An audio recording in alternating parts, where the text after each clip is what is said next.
To anyone who has been working with AI for a while, or for someone like an editor who probably reads AI writing and submissions all the time, the tells can be pretty obvious. And add to that the fact that AI writing detectors, which have historically been pretty bad at making accurate detections, are actually getting better and better and being able to accurately identify AI in its writing. And yes, these models are also going to get better and better, but passing an AI detector isn't actually the point here. The point is that we want the AI to sound like you, not like me, not like someone else, not like a robot, but like you. So that's what we're talking about in this video. 3 different ways to make AI write like you, and I'll even show off a new feature we just added in StoryHacker OS that will do this for you automatically. So the first thing we need to talk about is the importance of actually writing. And this is going to sound a bit counterintuitive to a lot of people, especially the really pro AI people out there. They think, well, if you've got AI to write for you, why do you actually need to do some real writing? And the answer is simple. Is because it doesn't matter how good AI gets, AI plus a skilled human is always going to be better. I found this is true. I recently started vibe coding recently, and I was able to do some cool things, but I eventually got to a wall where I knew that I really needed to actually be an expert in more advanced coding things and things like data analysis and stuff like that to really be able to take it to the next level. And because I wasn't an expert in those things, I couldn't actually go further and do more, but I could hand what I had done over to a developer who knew those things, and then they could use AI much more effectively than I could. The same is true of writing. The more you know about actual good writing, the more practice you get with writing, the better you will be able to guide these models, and the better you will be able to shape them to sound more like you. Additionally, later in this video, we're going to talk about creating style guides based on your writing, and in order to do that, you kind of have to have some writing to analyze. So it's important to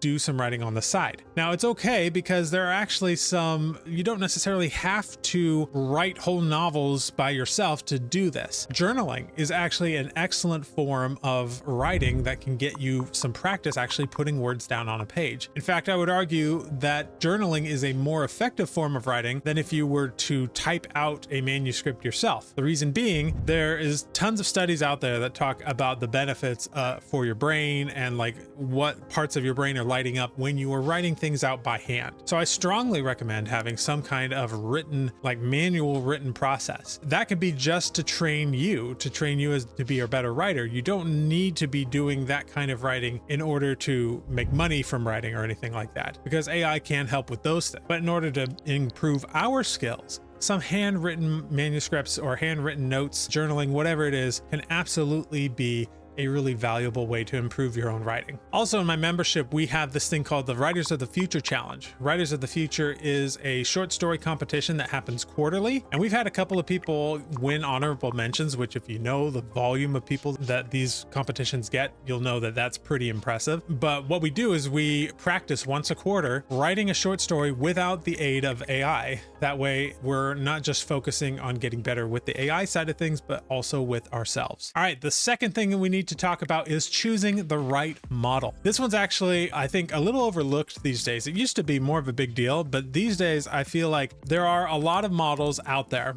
and most of them have a tendency to repeat certain words and things just like any AI model. But there are some models that just do so much better. And there are also some models that adhere to your voice and any examples, like writing samples that you give it, much, much better. Additionally, we're finally getting to the point where there are AI models specifically designed for creative writing. Those are going to sound much more human overall, and generally speaking, will adhere to your writing style a bit more. Even mega models like Claude, which everyone knows here on this channel that I love Claude, but Claude is known to have a lot of those AI-isms, and it's really like the goal of all of these big companies is to appeal to more to like software developers and stuff like that. So they're looking more at code, at helping you in your business. They're not caring so much about the quality of the writing, but there are smaller models that are also, funny enough, cheaper, that are really useful for creative writing. And the ones that I recommend as of the recording of this video are Aeon 2 and 3. Even though 3 is,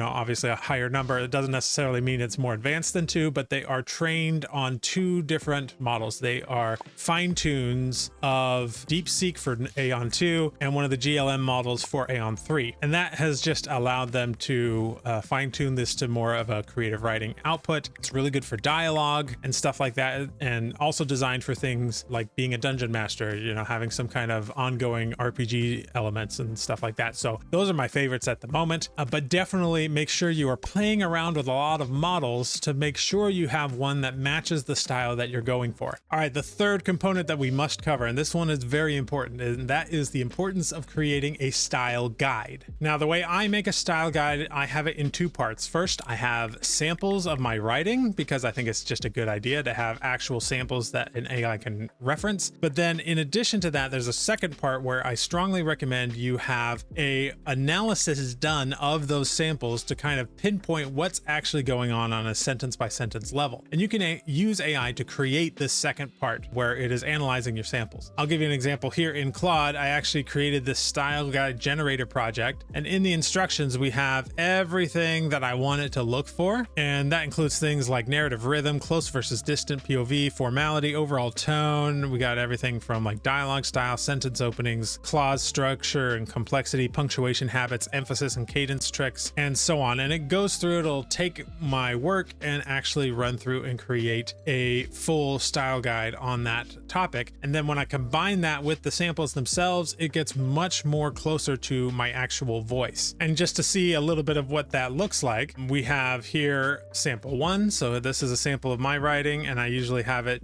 pull 400 to 500 words of like normal text. Then I try to have some text that has a little bit more dialogue in it. And then I try to have some text that has a little bit, that's a little more action heavy. If you write more humorous stuff, you might want to have a section that kind of shows off the humor and your style for humor. But then if we scroll all the way down after all of those samples, we have the style guide here. And so we have explanations of the narrative rhythm. So it mixes longer sentences with abrupt short ones for contrast. And it even gives examples from the text. Uses very short paragraph, often one sentence, to create beats and emphasis. And I admit that is something I do. Frequent inserts, questions to mimic a character's racing thoughts, builds momentum and action by stacking quick clauses, etc. And then it goes through each category, close versus distant, formality, overall tone, and creates this whole style guide where it points out exactly what I am doing. Now, if this sounds a little overwhelming for you, we did actually just build this feature into StoryHacker OS, which is my own proprietary software that we built for the StoryHacker members. It used to be if you joined the StoryHacker membership, you also had to buy at least 2 other AI softwares, and now you don't have to do that. It's all just included inside of the group. But over here, if you go to templates, and let's just say we want to add,